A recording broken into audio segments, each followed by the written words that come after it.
I misjudged my daughter. For 63 years I thought I knew her better than anyone on this earth. And I was wrong in the most painful, most beautiful way a man can be wrong. Her name was Olivia, my only child, born on a Tuesday morning in October, during one of those rare Nashville days when the air smells like wood smoke and something sweet you can't quite name. Her mother, my late wife Carolyn, used to say Olivia came into the world already knowing things the rest of us had to learn the hard way. I believe that. I still do. When Olivia married her husband, I tried to like him. I really did. His name was Marco Fenn, and he had that particular kind of confidence that fills a room before the man himself walks in. Broad shoulders, easy smile, the kind of guy who remembered your drink order and made you feel like you were the only person in the room when he talked to you. Carolyn adored him, and for a while, so did I. They got married in the spring of 2009, in the backyard of the house I'd lived in for 30 years. White folding chairs. A string quartet my daughter had saved up for herself because she said live music at a wedding mattered more than the cake. She was right about that too.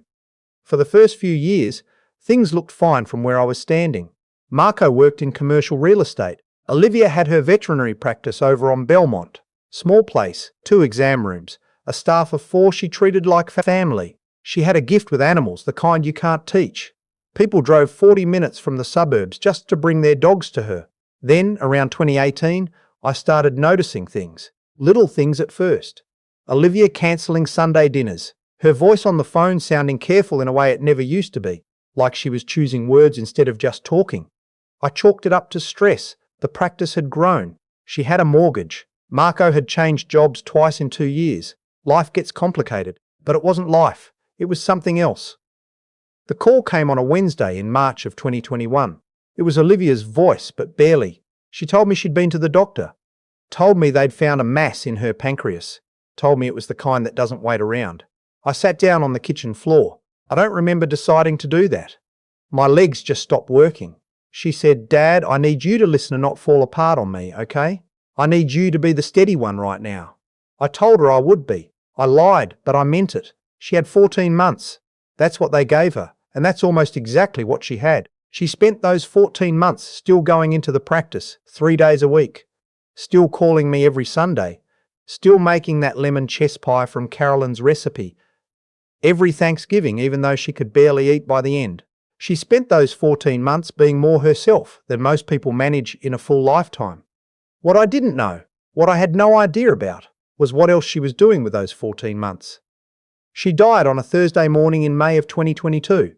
At home, the way she vaunted. I was there. Marco was there, though he spent most of the final hours out on the back porch, and I told myself that was just how some people grieved. The funeral was held at the church she'd gone to since she was a little girl. The pews were full. People I didn't recognize. Clients who'd driven in from 3 counties over. A woman who sobbed the entire service because Olivia had saved her cat 6 years ago and she'd never forgotten it. That was my daughter. She left marks on people without even trying. Afterward, there was the receiving line, the casseroles, the neighbours who meant well. Marco seemed, and I struggled to name it at the time. Distracted. Present but not present. I told myself grief takes different shapes. I went home to my empty house and I tried to learn how to breathe again. 3 weeks later, I got a call from a lawyer's office downtown. A firm I'd never heard of on 5th Avenue South. The woman on the phone was professional and calm, and she said my daughter had retained their services and asked that I come in at my earliest convenience. She said Olivia had left something for me. I assumed it was paperwork, a will, some financial arrangements. Olivia had always been organised. It would be just like her to have everything in order. I drove down on a Tuesday morning. The office was on the 14th floor, looking out over the Cumberland. A woman named Ms. Tran met me in the lobby and walked me back to a conference room. She set a cardboard box on the table and a sealed envelope on top of it. My name was written on the envelope in Olivia's handwriting. I stared at it for a moment. Ms. Tran said she was very specific about the timing. She wanted you to have this 3 weeks after the service. Not before. I asked why 3 weeks. She said you'd need that long to start thinking clearly again. That sounded exactly like my daughter, and it made it very hard to keep myself together right there in that conference room. I opened the envelope. The letter was 4 pages, handwritten in Olivia's small, precise script. She'd always had beautiful handwriting. Even as a kid, her teacher used to put her work up on the board. She started by telling me she loved me. She said some things about her mother, about growing up in our house, about the smell of my woodshop on Sunday afternoons. She said those were the things she took with her. Then she said there were things she needed to tell me, things she hadn't been able to say out loud, because she knew I would have tried to fix them, and these weren't things I could fix. She said she needed to handle them herself, in her own way, in the time she had left. She said the marriage had been over for a long time before she got sick. She said Marco had been having an affair for at least 4 years. She'd found out in early 2019, confronted him, and he'd promised to end it. He hadn't. She'd stayed because she was afraid of the expense, afraid of upending the life she'd built, afraid of what it would do to the practice. She said she wasn't proud of that, but she was being honest. Then she got sick. And she said something shifted in her when she got the diagnosis. She said fear turned into something else. Something quieter and harder and more determined. She said she had 14 months and she was going to use them. She'd hired a private investigator. She'd consulted a financial attorney. She'd moved accounts, documented everything she could, and set up a trust that Marco had no access to and no knowledge of. She'd done it all quietly, in the hours when she was supposed to be resting, and she wanted me to understand that she hadn't told me because she needed to do this without anyone hovering, without anyone trying to talk her out of it or take over. The box, she said, would explain the rest. I lifted the flaps.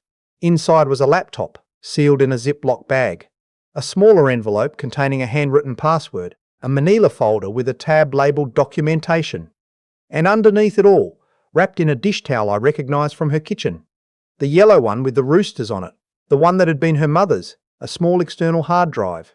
Miss Tran told me Olivia had arranged to have all of this held in escrow with the firm until the 3-week mark. She said there were instructions on the laptop, and if I had questions, the firm was available to help me understand anything I found. I drove home with the box in my passenger seat like it was something living. I sat at my kitchen table for a long time before I opened the laptop. The first file was a video, my daughter sitting at her desk at the practice. I recognised the diplomas on the wall behind her, the little ceramic dog someone had given her years ago. She was thinner than I wanted to remember. Her hair was shorter, but she was calm. She had that steadiness she'd always had, the thing Carolyn used to call her old soul face. She looked into the camera and she said, "Hey Dad, if you're watching this, you made it 3 weeks. I knew you would." I had to stop it there. I got up, got a glass of water, stood at the window looking out at the backyard for a few minutes. Then I sat back down and pressed play. She walked me through everything. Marco had not just been unfaithful. In the 18 months before her death, he had been systematically trying to position himself to inherit as much of her estate as possible. He'd contacted her accountant without her knowledge, trying to get information about her accounts. He'd started quietly spreading the idea among their mutual friends that Olivia's illness had made her confused and not herself. She had heard this from 2 different people who'd come to her with concern. He was laying the groundwork to contest her mental competency, if necessary. She said it calmly, no drama in her voice, just facts delivered like she was going over a patient's chart. The private investigator's documentation was in the manila folder. Photographs, timestamps, recordings, all legal in Tennessee, which is a one-party consent state. Phone records obtained through proper legal channels, emails printed and dated. His girlfriend, a woman named Pavia, who worked in his office, had been receiving what amounted to financial gifts from accounts Marco controlled. Some of those accounts, Olivia's attorney had determined, had been funded in part by transfers from their joint account, without her knowledge. Not enormous amounts, but consistent, documented. There was also a recording from a dinner Marco had with his brother 6 weeks after Olivia's diagnosis. She didn't have video, just audio, obtained through the investigator. In it, Marco talked about the house, about the practice, about what he expected to receive. He used the word finally more than once. I had to stop the video again after that part. I went out to the garage. I have a woodworking bench out there, been in the same spot for 20 years. I stood at it with my hands flat on the surface and I breathed for a while. Then I went back inside. The hard drive contained cloud backups of everything, automatically synced up until 2 weeks before Olivia died. She'd set up the automatic sync herself, documenting in a note inside the folder exactly how the system worked. Because, and she wrote this, "I know someone will ask how any of this got preserved, and I want there to be a clear answer." She had thought of everything. My daughter had been dying, and she had thought of everything, including the question of how the evidence got where it was going. She ended the video by telling me she was not asking me to be angry on her behalf, though she suspected I would be anyway. She said she had made her own peace with it. She said what she wanted for me was to make sure her practice went to the right people.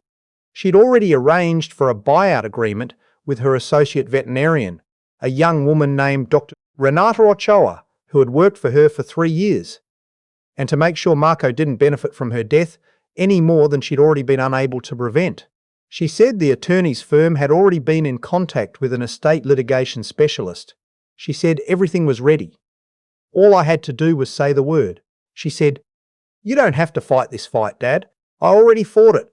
I just need you to finish it." Then she smiled at the camera. That smile she'd had since she was about 4 years old, the one that meant she'd already thought 3 steps ahead of everybody else in the room. She said, "I love you. Go get some rest. Then go handle it." The screen went dark.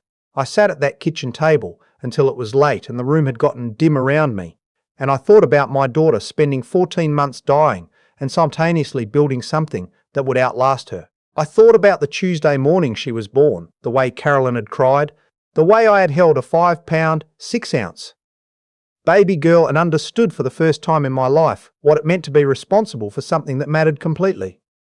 I called Ms. Tran the next morning. The estate litigation specialist was a woman named Harriet Poole, out of a firm in Brentwood. She had a quiet, efficient manner and the kind of thorough knowledge that made you feel like you were in capable hands without her ever needing to say so. She reviewed everything Olivia had assembled and told me it was, in her words, one of the most carefully documented cases she had seen from a private individual. Marco had already begun making inquiries about the practice.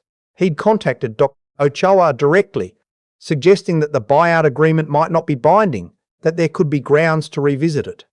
Dr. Ochoa had kept the email and forwarded it to the firm. He'd also filed a petition with the probate court, suggesting that Olivia's trust documents had been executed at a time when she was under significant duress due to her medical condition and may not have reflected her true intentions. He was, in other words, doing exactly what she'd predicted. What he hadn't counted on was the documentation. What he hadn't counted on was the recording from the dinner with his brother, which, when played in the context of the petition, made his current claims about her mental state look like exactly what they were. What he hadn't counted on was the financial paper trail, the investigator's report, or the fact that my daughter had been 3 steps ahead of him for the better part of a year. The probate court denied his petition. The evidence of financial misappropriation from their joint account was referred to the district attorney's office. I don't use the word justice lightly because I've lived long enough to know it doesn't always come. But in this case it came. Marco Fenn was charged with financial exploitation. His girlfriend was named as a party in the civil action. His license to practice real estate in the state of Tennessee was suspended pending investigation. He lost the case. He lost the house, which had been in Olivia's name alone, something else she'd quietly arranged. He lost the access to her estate he'd been counting on. He lost, I think, the carefully constructed version of himself he'd spent years building. Dr. Ochoa completed the buyout. She renamed the practice. She kept the ceramic dog on the desk. She told me she planned to keep it there permanently. The trust Olivia had established provided for a scholarship at the College of Veterinary Medicine at the University of Tennessee. 1 award per year. The criteria she'd written herself. A student from a working-class background who demonstrated, in her words, a specific gift for the ones who can't tell you what's wrong. She'd thought about that language. It sounded like her. I got a letter from a woman in Murfreesboro a few months after everything was settled. She said she'd brought her border collie to Olivia 8 years ago, on a night when the dog had gotten into something, and she'd been terrified and didn't know where else to go. She said Olivia had stayed 2 hours past closing, that she'd never charged her for the emergency visit, and that the dog had lived another 4 years after that night. She said she'd heard about the scholarship, and she wanted to donate to it. I have that letter in a frame now, in the hallway next to Olivia's medical school graduation photo. People ask me sometimes how I got through it. Losing Carolyn, then losing Olivia, then everything that came after. I don't have a clean answer for that. I got through it the same way you get through anything. One day, then another, then another. I got through it because my daughter left me a roadmap and a job to finish, smile on a laptop screen that said she already knew I could do it. I got through it because she had already done the hardest part herself. There's a bench at Centennial Park, down near the Parthenon, where Olivia used to go when she needed to think. I found out about it from Dr. Ochoa, who said my daughter had mentioned it more than once. I went there in the fall after everything was settled, and I sat on that bench for a long time. The leaves were turning. The park was full of people walking dogs. Of course it was. I thought about what she'd said in the video, that she'd made her own peace. I used to wonder if that was true, or if it was just something she said for my benefit to make it easier for me. But the more time passes, the more I believe she meant it. She was the kind of person who could find the solid ground inside a terrible situation and stand on it. She got that from her mother, or maybe she was just born that way, already knowing things the rest of us had to learn. I'm 67 years old. I've outlived my wife and my child, which is not the order things are supposed to go in, but I have a scholarship in my daughter's name, and a practice that's still open with her name on the records, and a bench in a park, and a yellow dish towel with roosters on it that I keep folded on my kitchen counter because I cannot bring myself to put it away. She told me to go get some rest, then go handle it. I handled it, Olivia. I promise you I did.